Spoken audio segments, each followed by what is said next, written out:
Thank the gentleman for yielding, Mr. Chairman. I think what we just observed was a drive-by committee presence from the gentlelady from Missouri.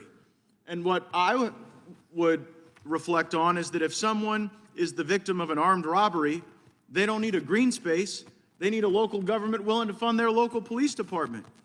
If someone is about to be stabbed, as one of the witnesses was at our field hearing in New York, they don't need a therapist.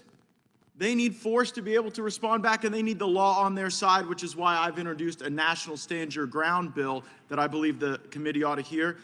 And if your car's being broken into, you don't need wraparound services, you need a detective. Day in and day out, people in the communities run by Democrats feel less safe. And the reason they feel less safe is because they don't feel like the law is on their side. And by the way, funding up the FBI and the ATF and the censorship industrial complex at the DHS isn't what they need. It's local police, and those are the folks whose backs we have and who you all have spent years denigrating. Will gentleman yield? Gentleman's time has expired. Does the gentleman wish to speak on the bill, or we got an amendment coming? I'll recognize if you. I appreciate it, Mr. Right. Chairman. I just want to say this. I mean, I think the rhetoric's over the top down there. I mean, I was a prosecutor for 12 years. I've been endorsed by the FOP every time I've run for office. People in my jurisdiction, by the way, don't want to get rid of the FBI and the ATF. They're very glad that we have them. When I was a prosecutor, we coordinated our prosecutions with them. It's called Project Exile. I believe it was started by the Bush administration, by the way. But we tried to do that to get gun offenders off the streets and to make sure that serial offenders got more jail time because they got more serious sentences in the federal courts. The FBI and the ATF led those efforts in those prosecutions. And by the way, the Sinaloa cartel takedown that just happened 2 weeks ago, there were no local police involved with that. You know why? They don't have jurisdiction to do it.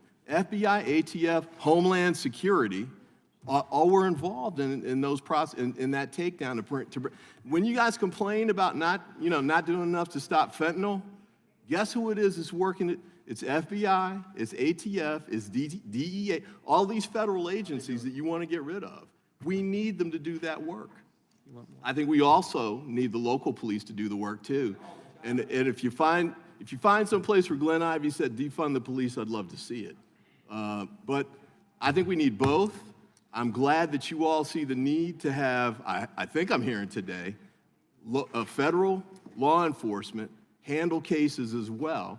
We need the Department of Justice, we need the FBI, we need the ATF, we need the DEA.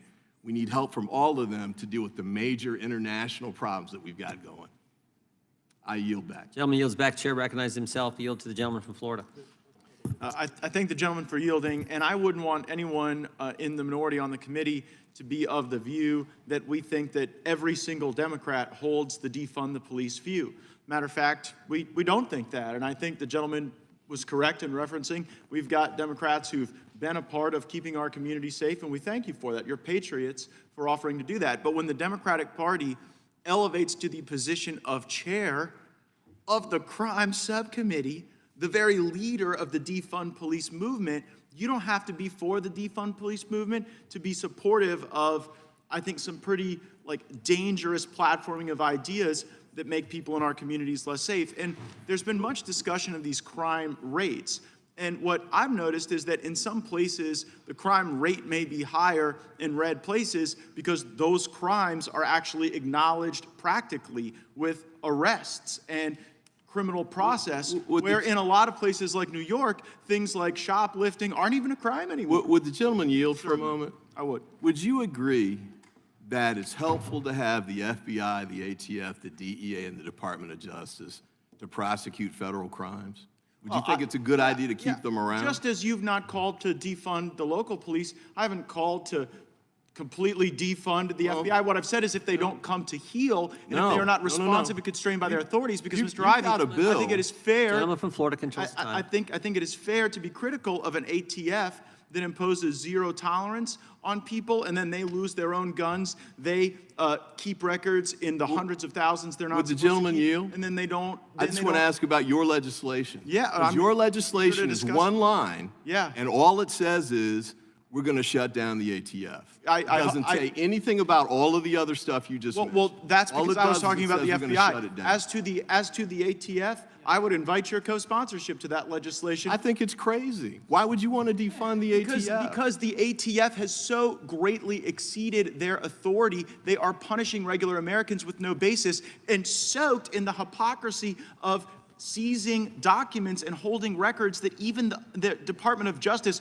the vaulted Department of Justice that you talk about, their own Inspector General is hammering the ATF. And so that's why I think they maybe need a shot across the bow. But the folks out in our communities The that are time belongs to the- battling against Actually, the time belongs to street me. I've yielded to the thuggery, gentleman the before. folks that are out in our communities, like the witnesses at our field hearing, they count on a cop in their community, and they count on a local government able, willing, determined to fund those local cops. And you heard from an investigator that represented a lot of the detectives out of New York tell you how the advocacy of these policies, which I certainly would agree, not every Democrat holds, but your leadership. Would the gentleman seems to yield for a embrace it. moment? Certainly. Okay, so your bill, which you just called a shot across the bow. Correct. Defund ATF. You think that's a good message to law enforcement? I think it's a good message to the folks at ATF who are breaking the law. Well, I tell you what, let's target them. I don't think you have I to shut intend down to. the, hold on. You don't have to shut down the whole agency to address any bad apples. That's the same thing with police But departments similarly, at the Mr. local Ivey, level. but similarly, That's you what don't have to IGs are maintain for. the entire agency to do the things that you've talked about regarding the Sinaloa cartel. Just as you may suggest, not every single person at the ATF is a bad person, and I don't think they are. I don't think you need to keep the entire apparatus either. So yes, on the continuum of the ATF, I believe they have done more harm than good when it comes to people's civil liberties, and when it comes to some of these other federal agencies, they do need to come to heel. So that, by the way, Democrats used to believe in civil liberties. You guys used to actually think that when government overreached and violated people's constitutional rights, there was a bad thing. I must say, we And we you still guys, do. you guys, We still do. So long as these federal agencies will go after Trump and Republicans, they seem to get a lot more attention from you. I got to say, I've been at this a lot longer than when Trump was president. And we've been able to challenge the FBI, the ATF. I've been on both sides of this. When they cross the line, you prosecute them, you fire them, you deal with but that. see, all we can do is defund But them. saying We you're can't going to prosecute shut the the whole ATF. thing down. Our power is the power of the purse, and we have to be able to use it. And that way, if you've been on both sides Did of you this send a issue, letter to the if- IG saying you need to target these bad apples in particular? we send so many letters to the IG highlighting the things that we're finding in our investigations. And if you've been on both sides, what I would say is, what are you waiting for to get back on our side, on the correct side? I'm waiting to get back on the majority so we can entities. actually focus on laws But when you were in the majority, that you guys deal didn't with do gun anything violence to protect people's rights. and bring down the Juice gun these violence. agencies By with all the the way- powers that they've now weaponized against the people. Gentleman's time has expired. The chair recognizes the gentlelady from Pennsylvania. Thank you so much. I've got an amendment. Hey, before you click on the next video, if y'all could do me a big favor and hit that like button. The algorithm loves it, and so do I, because it helps promote these videos and get the message out about what our government has been doing. Don't forget to hit that subscribe button and turn on your notifications, because every time I put out a video, you want to know about it, right? Thanks again, and have a good one. See you on the next one. Peace.